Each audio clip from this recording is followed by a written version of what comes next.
There was a lady, we do a miracle service once a month, and she came, I believe, a couple of months ago, but it takes obviously time to get reports back from doctors, and so we obviously encourage people to be wise, but if they felt the Lord touch their body in ways that you can't measure, just by looking at, like if you have a broken leg and it fixes, that's easy to tell, but if it's something internal, we encourage people to do as they've been asked by their doctors, but to go back and get tests redone if they feel the Lord's touched their bodies. So this girl who was having problems in her reproductive system and went and saw a doctor, a young woman, not yet married, and they said, look, we don't know what's going on, but we'll put you on the table and open you up and find out. And they discovered that she had half a womb and one fallopian tube. Yeah, and so they took photos of it, put her back together, and of course brought her the news, which of course for a young woman is devastating, because they said to her, you'll struggle to fall pregnant, and if you do fall pregnant, you won't be able to carry the baby to full term, and it'll be life-threatening for you. And so she hopped in her car, drove 10 hours to come to one of our miracle services. She felt the Lord touch her body, as Pastor Catherine prayed. And so she said, go back, see your doctor. They did an MRI, or hang on, is that right? Thank you. And took more rounds of photos. And as she met with the doctor, he said, I can't explain this because I was there. I opened you up. I saw it with my own eyes. I took photos. And here are the photos. Half a womb, one fallopian tube. It's like, and here is your MRI, a complete womb and 2 fallopian tubes.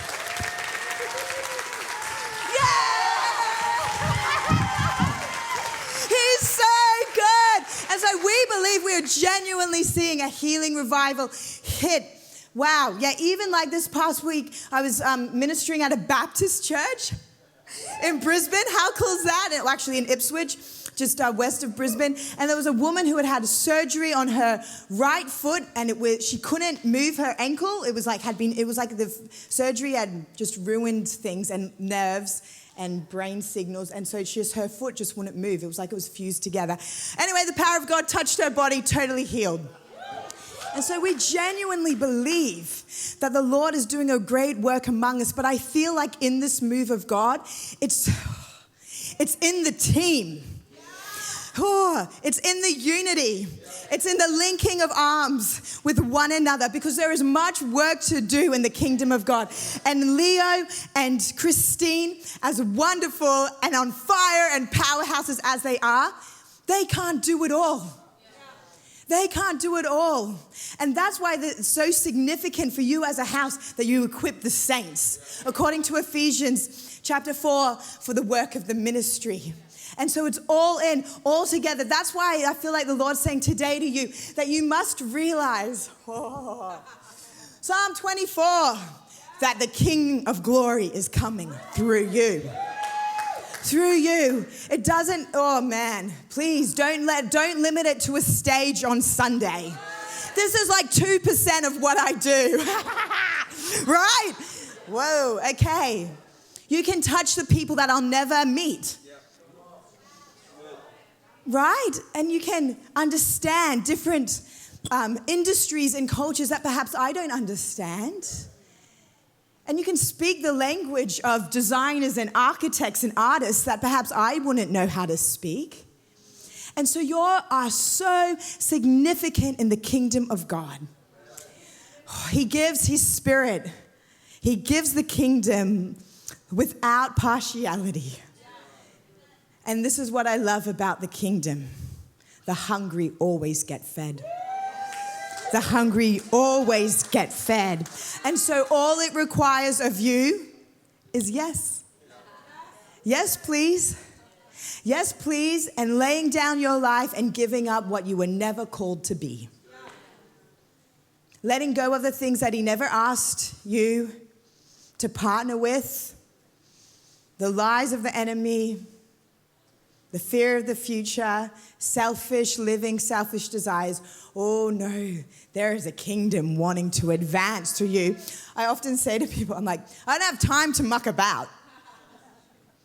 It's true. Like, we don't have time.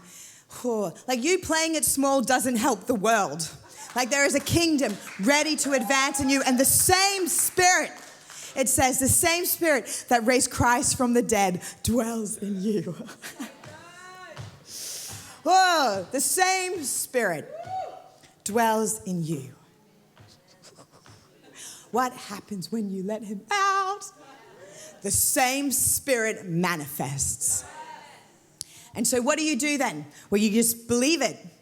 And you do it, and you believe it, and you believe it, and you believe it, and you pray, and you pray, and you believe, and you believe, and you stand your ground, and you move forward, and you believe, until it becomes your reality. The word says that the kingdom of heaven suffers violence, but the violent take it by force. And there is something about a militant heart combined with a spirit of love that refuses to let you remain in comfort and refuses to let you just rock up on Sunday and fulfill a religious duty. I don't have time for that.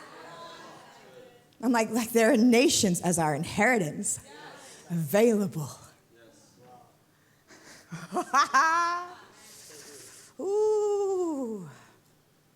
It's a good day to be alive for a time such as this. Come on, these aren't just like, I'm not here to tickle your ears, you know. I feel like he wants us to be convicted of the days that we're living in. These significant days where people are desperate and we genuinely have the answer for him.